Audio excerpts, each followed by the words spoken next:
Hi everybody, I'm Tara from Crooked Row, and today I wanted to talk a little bit about mature, we're going to talk about our mature apple tree, but really this pertains to any fruit trees.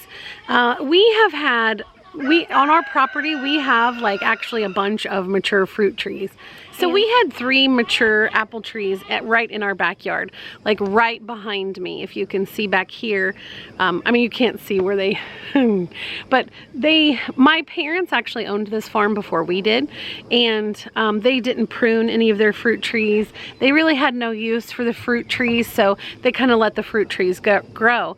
And then once we had gotten them, they were not producing fruit at all, and they were just kind of unmanageable. I mean, there were so many water spouts and dead and diseased branches that we lost the 2 that were actually planted behind me. And then I'm going to show you the tree that we have left. Now this is going to look like my Charlie Brown tree. But I'll explain what I did and what we're doing to save this tree. And we're actually doing this with other trees on the property, and I can go around and show you this to show you how you can save. If you have a mature fruit tree and you're like, oh, it doesn't produce fruit anymore and it just doesn't look good, don't do that. Don't save the tree.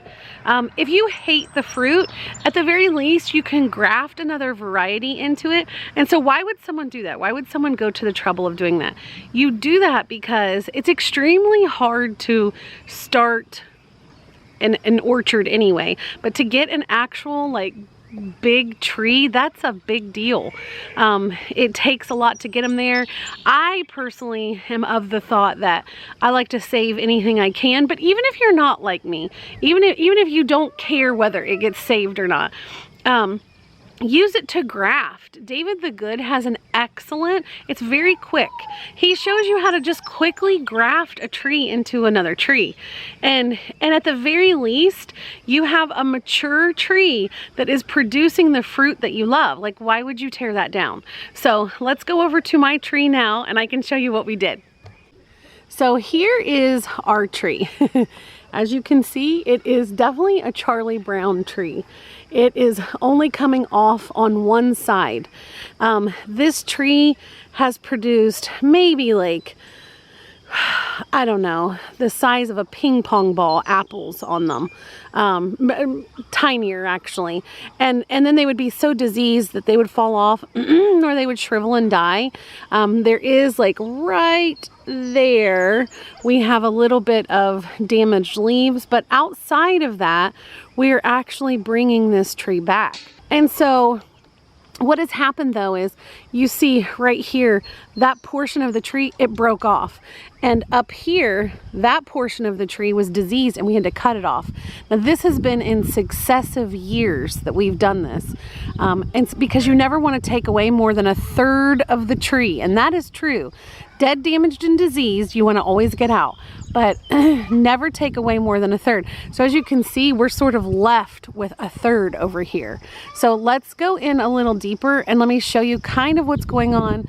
And I know there's people who think that we should just tear this tree down, but I just want to see if we can save it. So here is the inside of this tree. It's pretty bad. I mean, I'm not gonna lie, like this portion right here of the tree is like gone. I mean, it's dead. You can see where woodpeckers get in there. You know, they're looking for whatever they can to kind of feed on. But what I'm trying to do, what we suffer from here is something called cedar rust. And so the apple trees and some of the pear trees and the cedar trees, which we have abundance of cedar trees here, they share, look at these leaves. That is cedar rust, and it can affect the tree. It's a fungus. It affects the cedar trees. It affects the apple trees. And so what we did is you can look below and click on a link for the spraying, the organic spraying video that we did. This is the best this tree has looked because we sprayed it this year. Organically, we sprayed it. So let's take a deeper look at what this tree is producing. And so this year, for the very first time, look, we have big, beautiful apples. And there's like multiples. And I am seeing, we do have some cedar on some of these leaves, not all of them. But we'll address that after it's done fruiting, and we'll spray again like we did in that video. I don't know if you can actually see, but these are, where is it? There we go. Bigger apples. And if you can see, let me see if I can't zoom in. Do you see those clusters of apples? Like, it is loaded over here. I mean, on this one branch right here, just this one short branch, there's 15 apples. I actually need to get in a ladder and thin some of these out.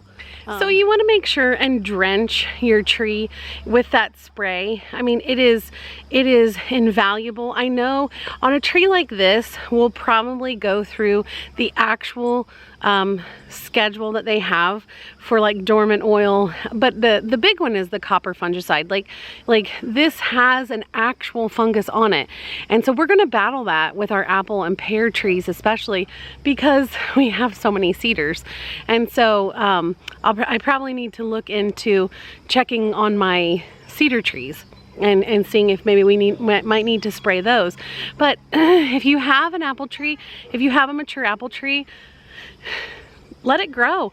Actually, if you look at the trunk, so typically you would, I'm going to turn the camera around. So typically, and again, this is so diseased, we might lose this. I mean, we would get rid of this. We'd just tear that out because you kind of don't want these side growths.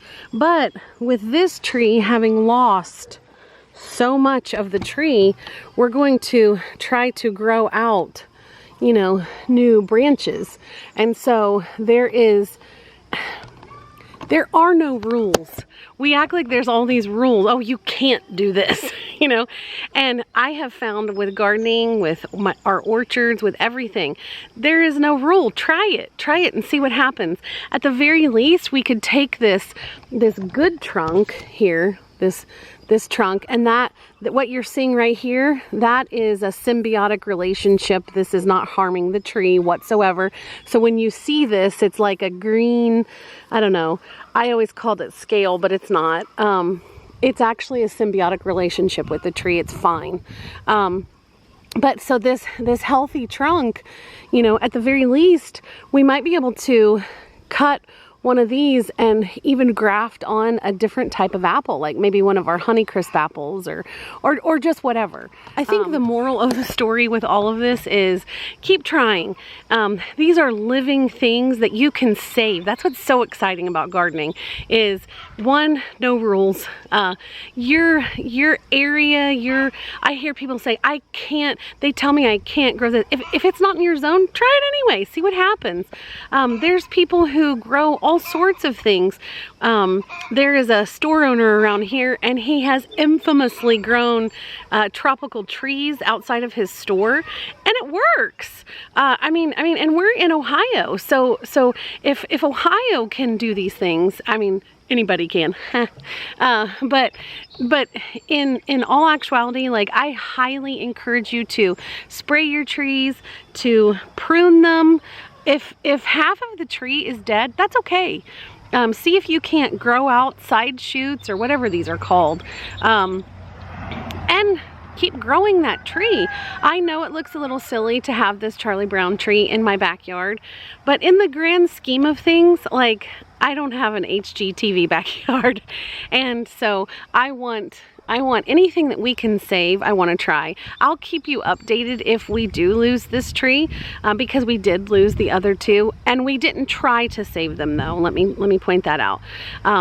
But we have had great success.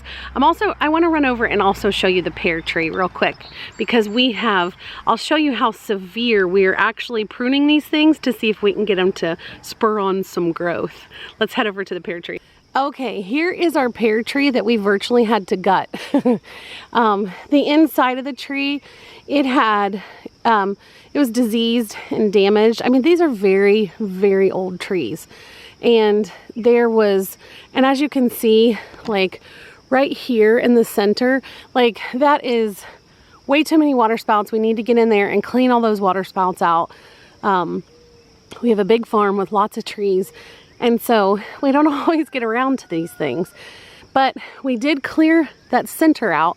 And so now it is this tree is now getting the sun that it needs. And I'm gonna try to go in. This was another one that was just not producing. Let me see. So I don't know if you can see like, this cluster right here. We probably need to go in and thin out some of this fruit, but we have tons and tons of pears that are growing in this tree now. And that is just from the pruning, the little bit of pruning that we did, but especially from clearing out the center of this tree so that it could get sun. So these things are super important to even your mature trees. You know, you want to go in and make sure that everything is healthy and breathing as it should. So there you have it. If you are struggling with some mature trees, or you have baby trees and you're kind of wondering like, hey, what's going to happen once these trees are big? It's all sort of the same. You know, you want to look for disease and damage and different things, and you want to take care of the tree right away. You don't want to just leave things sit. If you notice a fungus on the leaves, take care of it. Sometimes while it's producing fruit, you may not want to put out your fungicides and things like that. But on a different note, you can save your trees. We have 3 apple trees in back. We have 2 pear trees up front and 1 apple tree up front. I feel like I'm missing one, but we are working to actually reestablish all of these things. And guys, it takes patience because these things take years. And so just to get that apple tree that I showed at the first, just to get it to produce apples, it's taken us about 4 years. 4 years of pruning and getting out dead wood and all of these things. So if you have trees, please don't forget that this is a thing of patience that we do, and even like with gardening. I mean, these are you're a patient person if you are dealing with definitely trees. We can do our annuals in the garden, but trees are the big one. So remember, if we can save our trees, anybody can. Thanks. Bye.